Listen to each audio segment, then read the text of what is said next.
The universe had never seen a cage as grand as the Great Opaque.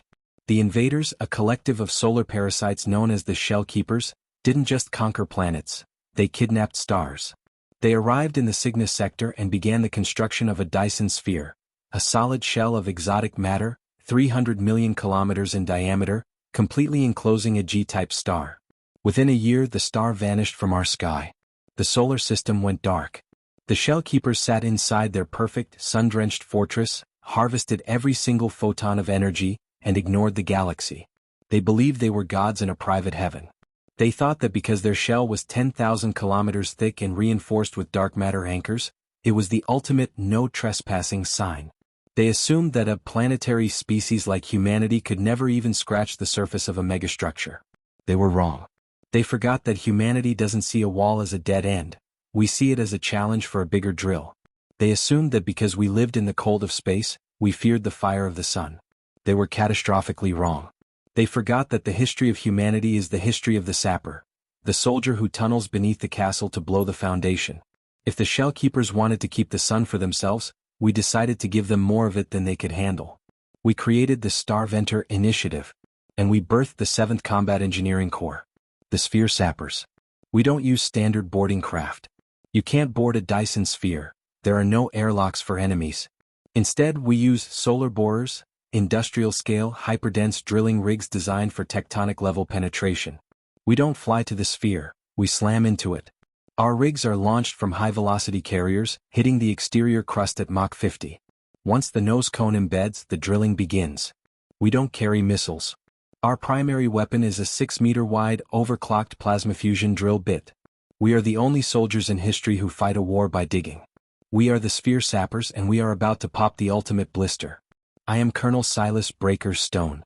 My drill head is currently spinning at 10,000 RPM, and the temperature in my cockpit is climbing to medium rare. And I'm about to let the sun shine in. The insertion was a scream of friction and G-force. The Earthworm 01 hit the exterior of the Great Opaque with a sound that vibrated through my very marrow. The dark matter-reinforced crust didn't just dent, it groaned under the kinetic impact. Drill engaged. Spin the bit. I want to see sparks the size of houses. I roared into the haptic link. The vibration of the solar borer was so violent it felt like the rig was trying to shake itself into atoms. Sapper 2 Sarah. Bit temp at 4,000 degrees. The material is dense, Breaker. It's like trying to drill through a mountain of solid diamond. Sapper 3 Jax. I've got interior sentinels emerging from the maintenance ports. They're trying to weld our bit guards shut. The Shell Keepers weren't going to let us bore in peace. From the dark crevices of the sphere's crust, thousands of maintenance drones, sleek, geometric entities made of liquid light, emerged. They didn't fire projectiles, they fired focused beams of pure heat, trying to melt our cooling systems before we could breach the mantle. Decouple the external plating. Engage the shatter pulse. I hit the switch. The outer skin of the earthworm exploded outward in a cloud of shrapnel, shredding the first wave of drones. Simultaneously, we released a high-frequency vibration through the drill bit. The shatter pulse didn't break the shell, but it turned the exotic matter into dust, allowing the drill to bite deeper. Grind. Screech. Tum. 5,000 kilometers down. The pressure was becoming unimaginable. The solar borer's hull was groaning, the tungsten carbide plates warping under the weight of a world's worth of artificial gravity. Breaker, the Keepers are deploying the core stabilizers. They're trying to shift the gravity well to crush us. Sarah yelled, her voice straining against the 9GS we were pulling. Then we drill faster. Redline the fusion drive. I pushed the throttle past the safety locks. The fusion reactor on the back of the drill roared, the blue exhaust flaring out into the narrow tunnel we had carved. The diamond drill turned white-hot. We weren't just cutting anymore, we were melting our way through. 6,000 kilometers. 7,000. We broke into a maintenance void, a massive internal cavern used by the Shell Keepers to regulate the star's output. Thousands of alien technicians, spindly beings with glowing skin, scrambled in the zero-G environment. They tried to fire their energy staves, but we didn't stop to fight. We were a 50-ton meteor of steel and steam. We crushed through their walkways, through their housing complexes, and back into the solid crust on the other side. 9,000 kilometers. Breaker, we're hitting the inner slab. The star side is right there. Jax shouted, his HUD a mess of white-hot interference. The temperature in the cockpit hit 50 degrees.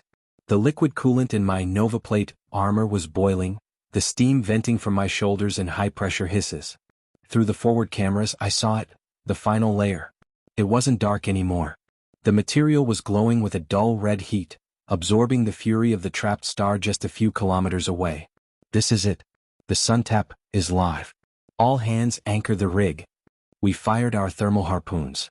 Massive, magnetized hooks slammed into the tunnel walls, locking the earthworm in place. If we breached without anchors, the pressure of the solar plasma would blow us back out of the hole like a spitball. Final bit extension. Now. I triggered the hydraulic ram. The diamond drill, now glowing with the intensity of a small sun itself, slammed into the final 3 meters of the inner crust. Boom. The breach was instant and absolute. The vacuum of the tunnel we had carved met the millions of tons of pressure from the star's corona. A jet of white-hot solar plasma, pressurized by the Dyson Sphere's own containment fields, erupted through the hole. It hit the earthworm with the force of 1,000,000 hammers. Hold the anchors. Don't let the heat shield flicker. The front of the rig began to melt, the tungsten dripping away like wax. But we had achieved the goal. The jet of plasma didn't just stay in our tunnel. Because we had breached the gravity anchor, the solar fire began to spread sideways into the maintenance voids we had passed through. The Dyson Sphere, designed to hold heat in, was now being incinerated from the inside by its own captive star. I watched on the rearview monitors as the private heaven of the Shell Keepers turned into a hell of their own making. The solar plasma, guided by the vacuum we had created, raced through the internal corridors, vaporizing the alien cities, melting the maintenance drones and turning the Shell Keepers into ash before they could even scream. The great Opaque began to buckle. The internal pressure of the sun, no longer perfectly balanced, began to rip the sphere apart. Mission accomplished. All units, emergency eject. We didn't ride the rig back. We stepped into escape sleds, tiny high-velocity darts built for a one-way trip to the surface. We launched through the very tunnel we had bored, riding the shockwave of the solar eruption. I looked back as we cleared the exterior crust. The Dyson Sphere was no longer a perfect, dark ball. It was a shattered egg. Massive cracks of brilliant gold light were spider-webbing across the surface. Fountains of solar fire, miles wide, were erupting into the void. The megastructure, the ultimate fortress of the invaders, was undergoing a total structural collapse. The sun was breaking free. The solar parasites were gone. Their empire, their technology, and their arrogance were consumed by the very fire they tried to steal. I watched as the earthworm vanished into the expanding fireball of the dying sphere. My Nova plate armor was scorched, my lungs were burning from the ozone, and my vision was swimming with the afterimages of the star, but the sky was bright. The great Opaque was a memory. Sarah. Jax. Status. I rasped, the silence of the escape sled feeling like a blessing. I'm here, Breaker. I've never seen the sun look so angry. It's beautiful. Still kicking. Command says the solar system is seeing its first sunrise in a year. We gave them their star back. I looked out at the expanding nebula of molten debris. The Shell Keepers had come to our system thinking they could build a wall around the light. They found out the hard way that when humanity meets a wall, we don't just find a way over it. We drill a hole, we set a charge, and we let the universe do the rest. Humanity has proven the ultimate truth of the galactic dominion. You can hide your world behind light years of armor. You can trap a star to power your dreams. You can tell us that we are just bugs in the dark. But we are the species that knows how to find the weak point. We are the Sphere-Sappers. And the sun doesn't belong to you, it belongs to anyone brave enough to touch the flame. The crust is breached. The shield is melted. The sun is free. The mission is over. Now give me a pair of sunglasses. It's getting a little too bright out here.